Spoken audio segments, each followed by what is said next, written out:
Halo sahabat pencinta catur. Selamat datang kembali di channel Catur Brutal. Di sini baik, semoga di sana juga baik.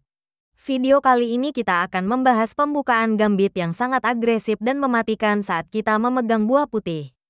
Pembukaan ini mungkin akan menjadi opening catur yang indah yang akan kita mainkan, gak usah lama-lama, langsung aja jebakan pertama. Dimulai membuka pion E4, pion E5, kuda F3 dan hitam kuda C6. Selanjutnya kita bisa memainkan formasi 3 kuda dengan langkah kuda C3. Biasanya yang hitam bisa merespon dengan kuda F6 for night game. Inilah awal pembukaan gambit yang akan mainkan. Nah, di langkah keempat ini kita akan memainkan langkah agresif dengan mengorbankan kuda pukul pion E5. Opening ini dikenal dengan nama Halloween Gambit. Di posisi ini pemain hitam akan pastikan memakan kuda di E5. Dan setelahnya kita majukan pion D4.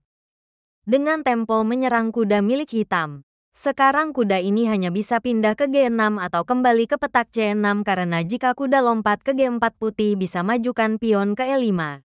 Seperti kita lihat, dua kuda milik hitam mendapatkan ancaman secara bersamaan. Dan salah satunya akan hilang di langkah berikutnya. Karena itulah pergi ke G6 atau C6 merupakan opsi jauh lebih baik bagi hitam. Pertama akan melihat bagaimana yang hitam menyelamatkan kudanya ke C6. Di sini kita harus menjawabnya pion D5. Kembali menyerang kuda. Seperti kita lihat, dengan mengorbankan kuda sebelumnya kita memiliki kesempatan untuk terus mendorong pion dengan tempo ancam kuda milik hitam. Situasi ini pasti akan membuat pusing pemain lawan. Terutama jika lawan kalian belum pernah melihat pembukaan gambit ini sebelumnya. Di sini dua pilihan langkah yang cukup logis bagi hitam ialah kuda ke E7 atau pindah ke E5. Misal hitam menyelamatkan kudanya ke E7, kita majukan pion E5 sekarang.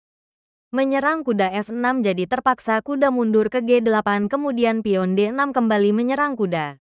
Hitam pion kali pion, kita makan kembali kali pion, lagi-lagi ancam kuda. Setelah kuda pindah ke F5 untuk menyerang pion, kita bawa menteri ke E2 skak. Ini memaksa hitam untuk menutup skak dengan kuda atau dengan gajah dan kita makan aja dengan pion.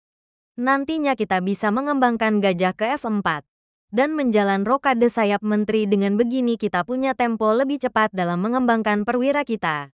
Kita kembali posisi sebelumnya, kemudian langkah kedua kuda langkah E5. Langkah inilah yang paling banyak dipilih oleh pemain hitam. Dan jika benar kuda E5, kita serang lagi kuda hitam dengan pion F4.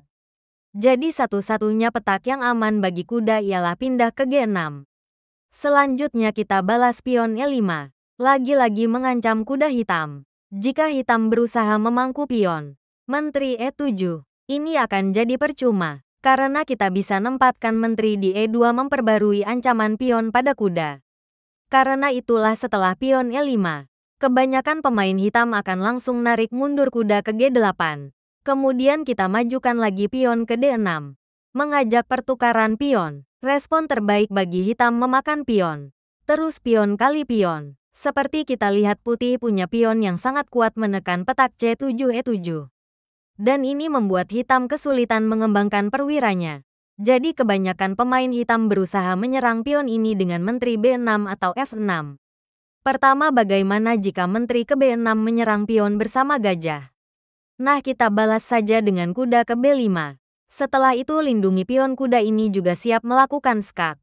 Karena itulah hitam harus mencegahnya dengan respon logis, yaitu raja ke D8. Kemudian kita balas saja pion F5 mengancam kuda. Jika kuda pindah ke H4, maka kuda akan hilang setelah langkah gajah G5 skak. Jadi petak yang aman bagi kuda hitam ialah ke E5. Setelahnya kita lanjutkan pengembangan gajah ke F4. Sembaring mengancam kuda milik hitam. Besar kemungkinan hitam akan memperkuat posisi kuda dengan pion F6. Jika benar pion F6, kita tempat menteri di D2 bersiap untuk rokade panjang. Misalkan hitam menyerang kuda dan berpikir bisa mendapatkan pion di D6, kita balaskan gajah E3 ancam menteri. Setelah menteri pindah ke C6, kita lanjutkan dengan menteri A5 skak. Dengan terpaksa raja pindah ke E8 disusul dengan kuda lompat ke C7 skak benteng. Dan setelah raja pindah ke F7, kita bisa mendapatkan benteng milik hitam. Jika di posisi ini hitam nekat memakan pion dan berniat mencegah putih untuk rokade, maka hitam melakukan kesalahan yang sangat fatal. Sebab putih memiliki langkah yang sangat mematikan dengan menteri D5 skak. Langkah paksa Raja E8. Disusul benteng ancam menteri. Tentu jika menteri menghindar misal memakan pion D5, maka benteng sikat gajah dan skakmat. Baiklah sahabat pecinta catur, sampai di sini aja dulu dari channel Catur Brutal. Semoga video ini bisa menambah wawasan kita dalam memainkan catur. Mungkin sampai di sini saja pembahasan opening gambitnya. Terima kasih sudah menonton. Jangan lupa like, share, komen, dan subscribe. Sampai jumpa di video selanjutnya.